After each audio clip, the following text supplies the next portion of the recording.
Dear students, welcome back to Chem Aspire. This is part 5 corrosion lecture series.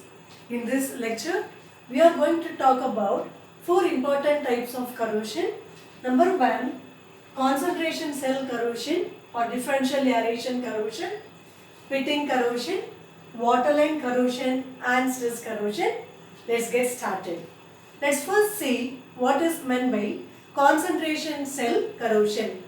When a metal piece is exposed to varying concentration of electrolyte or when it is exposed to varying concentration of oxygen, it is called as the concentration cell corrosion. So let us know what is meant by differential aeration corrosion. When a piece of metal is exposed to varying oxygen concentration, differential aeration corrosion occurs. So what is differential aeration corrosion? When a piece of metal is exposed to varying concentration of oxygen, right, the part which is less oxygenated will act as anode and get corroded, and the part which is more oxygenated will act as cathode and remain unaffected. So let us take the specific example.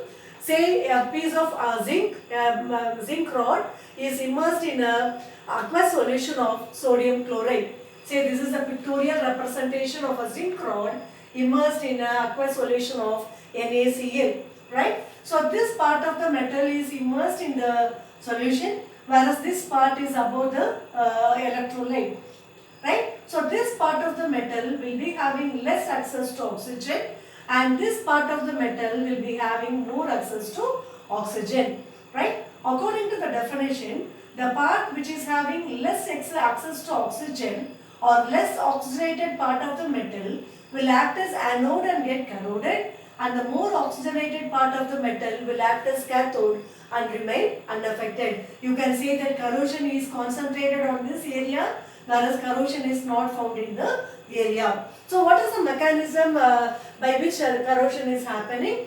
We know pretty well that an anode, the part which is acting as anode, right, undergoes oxidation and corrosion happens in this region, right? So this part of the metal, right, where there is a less access to oxygen, acts as anode, and zinc undergoes oxidation to liberate 2 electrons, and these 2 electrons are gained by the oxygen, resulting in the formation of OH minus ions, right? The circuit is completed by the flow of electrons from the anodic region to the cathodic region. So this is called as the differential aeration corrosion. Differential aeration corrosion is nothing but when the metal is subjected to varying concentration of oxygen, the less oxygenated part of the metal act as anode and get corroded, and the more oxygenated part of the metal acts as cathode and remain unaffected. Actually, this type of corrosion happens when the iron rod is covered with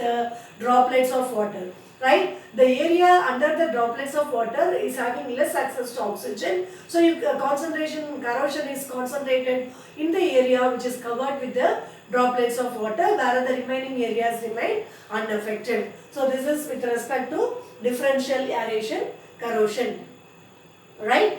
Now let us know what is meant by pitting corrosion. Pitting corrosion is a type of localized corrosion, right? And where there is a formation of pits,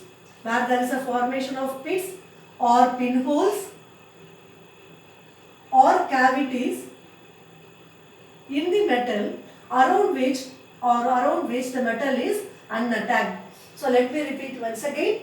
Pitting corrosion happens in the metal, right, resulting in the formation of pits, right? Small pit may be formed, or pinholes, a hole will be formed, or cavity will be formed on the surface of the metal, and the area around the pin or cavity or pit hole will remain unaffected.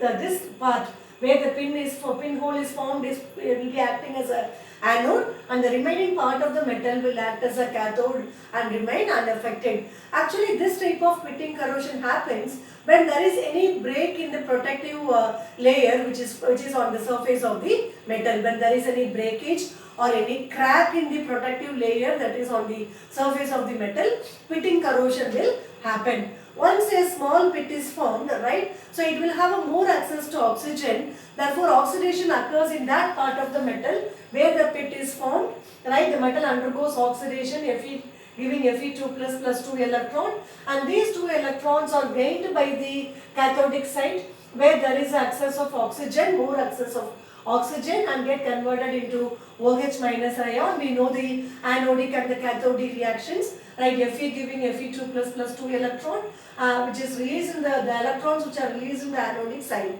is being captured at the cathodic side, resulting in the formation of a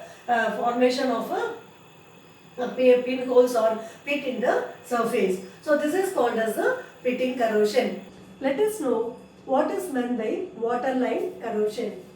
When water is kept stagnant in a water tank for quite long time, it is observed that the area of the metal which is lying below the water line is getting corroded, whereas the area of the metal above the water line is not getting corroded. What may be the reason for this, right? So say this is a pictorial representation of the water tank in which water is kept stagnant for quite long time. It is observed that the part of the metal which is lying below the water line is getting corroded because this is the area of the metal which is having less access to oxygen. Therefore, this part of the metal acts as anode and get corroded, whereas the part of the metal which is above the water line is more oxygenated and therefore it is acting as a cathode, and corrosion is not happening in that area of the metal which is lying above the water line. So this type of corrosion is called as the waterline corrosion. Now let us know what is meant by stress corrosion. Right? Metals undergo stress during the manufacturing process.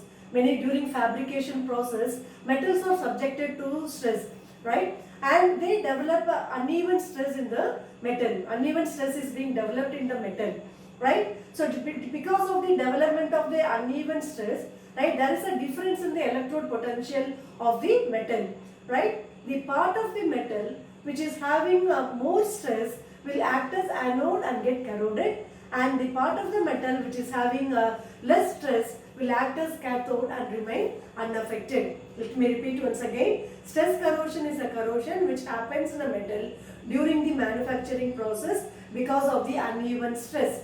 Uneven stress is created in the metal during the manufacturing process, right? The part of the metal which is having high stress will act as anode and get corroded, and the part of the metal which is having less stress will act as cathode and remain unaffected. So let us take a simple example of a iron wire, and you are just hammering it at the middle.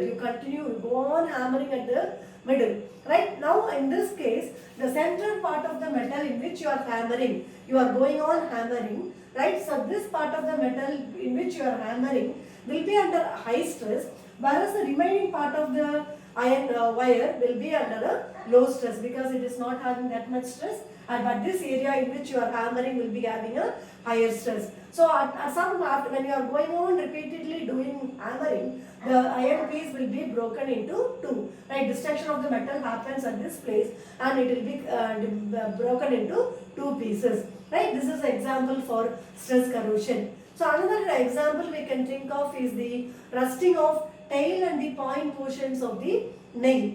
Right, so because why the rust is concentrated mainly on the top of the head portion as well as the tail portion is that it is these two areas which have undergone high stress during the manufacturing process. Because of the high stress that is developed in the top head and the tail portions of the nail, these areas are affected to corrosion to a maximum extent when compared to the other areas of the nail. So this is called as the stress corrosion. So stress corrosion is developed due to the uneven stress that is developed in the metal due to manufacturing process. The metal under higher stress will act as anode and get corroded, and metals with low stress will act as cathode and remain unaffected. So dear students, in this class we have seen about 4 different types of corrosion.